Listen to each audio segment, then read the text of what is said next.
এখানেই ওদের যুদ্ধ হয়েছিল। এটা তখন পাহাড় ছিল, এখন রাস্তা সমতল করেছে।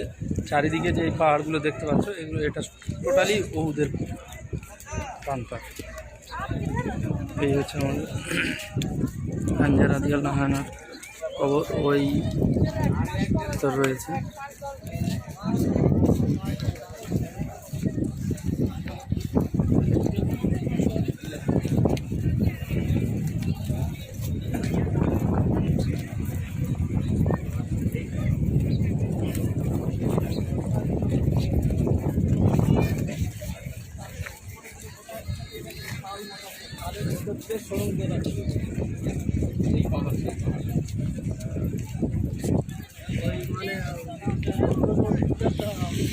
ওটাও আল্লাহ লীলা খেলো বলতে পারবো।